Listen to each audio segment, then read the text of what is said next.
And it's about Brock Purdy.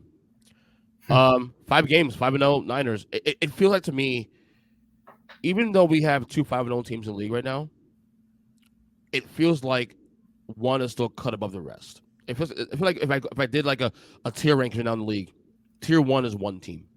It's the Niners. Then you go tier 2, the Eagles. Then you want to go tier 2 to Eagles, maybe the Chiefs or whatever. And then tier 3, do it fill up put a point. I feel like the Niners, even though they're not the only unbeaten team through 5 weeks in the year, they are, to me anyway, through 5 weeks, the clear-cut best team in football. Yeah, and Tool Time has expressed thus on the Huddle Up podcast, and this is different than other years where you've tried to prop the Niners, in that you're obviously correct, right? We could say what we will about Philly. I think the difference with Philly is that their floor is lower. We can argue about whose ceiling's higher on any given Sunday. Mm-hmm. Certainly, Jalen Hurts, if you compare just Jalen Hurts and Brock Purdy, Jalen Hurts on his best day as a quarterback will be better than Brock Purdy talent-wise. Do you agree? There's no question. As far as actual roster makeup, buddy, it's not close. But that's what happens when you pay a quarterback. Listen, and this might be my intro on the Student of the Game podcast. What Brock Purdy's doing with San Francisco, what Kyle Shanahan is doing in San Francisco, may not necessarily be original in how it was done, but he's redefining an approach overall and galvanizing an approach in football that could and has worked. It's kind of the football version of Moneyball, such that it is. And the first go-round with Oakland may not have worked out, but eventually did in Boston. God, I'm talking baseball. Hey, it's a playoffs, man. And I use that same analogy. It worked with Garoppolo for 3.5 quarters of a Super Bowl even. And who's to say it won't work again for Brock Purdy? At day's end, I picked the Bengals, and I still feel silly about it. I picked the 40. I didn't pick the 49ers to make the Super Bowl because it's a long season, and their style of play just tells me that injuries will come.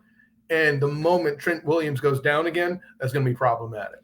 Yeah, I agree with you on that one, and especially with the injury part. It's a long. But if year. he stays healthy, I'm happy to celebrate that. You were right all along. And the only concern is that you're just hoping the Niners are not peaking so early in the year. That's the thing. But that being said, I don't think that logic works here. What's different about the 49ers is they're so mentally sound that if they're peaking or have peaked, the machine nature of the 49ers to continue on, that's not what scares me. Again, a cog in the machine has to break in my mind for that, and that's injuries. Right, which now lends to the question now about Brock Purdy through 5 games. There's chatter about MVP now. And before we go yes or no on this one, I'm going to throw you some numbers here. Okay. And then we'll go from there. And this is not, remember, this is only a 5-game sample. Okay. Through 5 games, he has totaled now 1,271 passing yards. That's 8th in the NFL. He has 9 touchdown passes, tied for 7th. At the pace of 9.3 yards per pass attempt. That's the stat I always look at as the elixir too. 2nd in the NFL. He's also been one of the most efficient quarterbacks, completing 70% of his passes, which is 2nd in the NFL. And most importantly, 0 interceptions.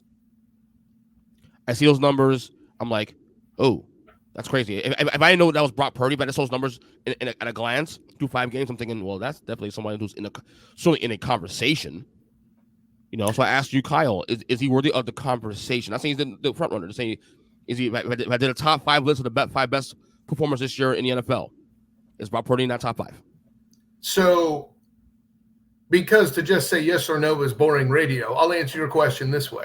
Okay. You remember the Rookie of the Year race, Ernest Christian? Which one? RG3, Andrew Luck. 2012? Okay. Yeah, very good, right? Mm-hmm. I predicted that year on your show, probably on this segment, that RG3 wouldn't win it. Do you remember why?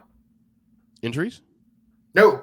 He would split votes with his running back. Nobody remembers Alfred Morris. Morris, right, yes. He was running like a badass for some time. And after his rookie, he kind of trailed off, to your point, injuries.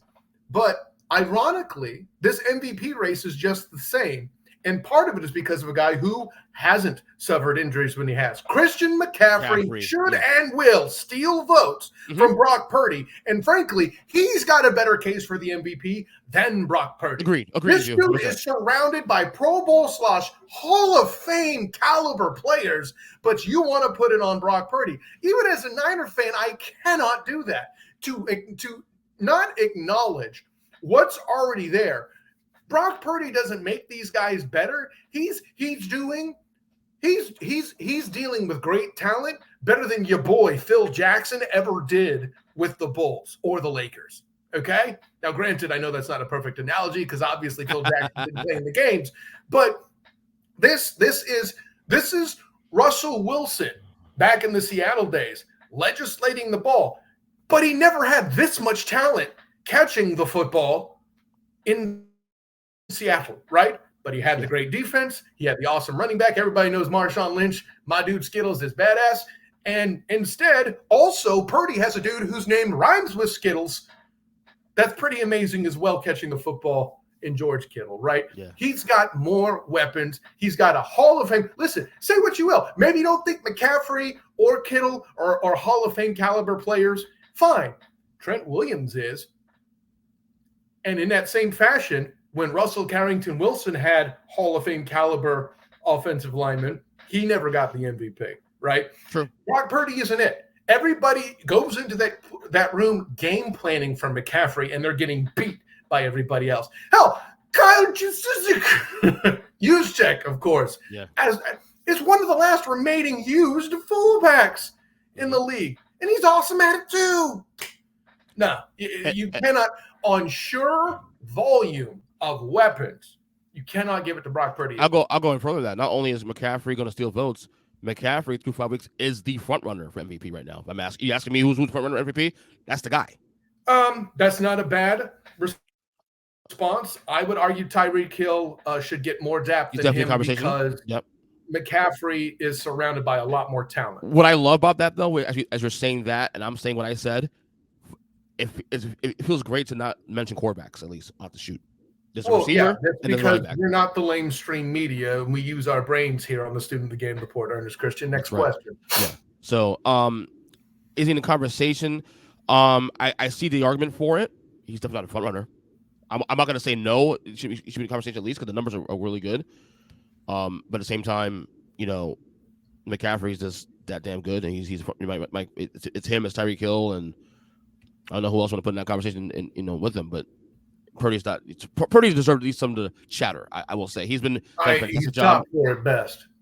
Yeah, I mean, of course, to answer your question before you ask it, I got Tyreek, McCaffrey, and Patrick Mahomes the second ahead of him. Okay, you got Mahomes in there. Wow. Sure. And Mahomes hasn't been that great. When your top target is 34 and missing games and bringing distraction a la mode, and you're still delivering. He again, and to me, when you say things like that, this goes beyond the conversation of him being MVP. It starts solidifying the GOAT conversation now. It starts making that more. Yes, it's time you finally recognize that a quarterback is supposed to run the football as well to be the GOAT. Next question. Right.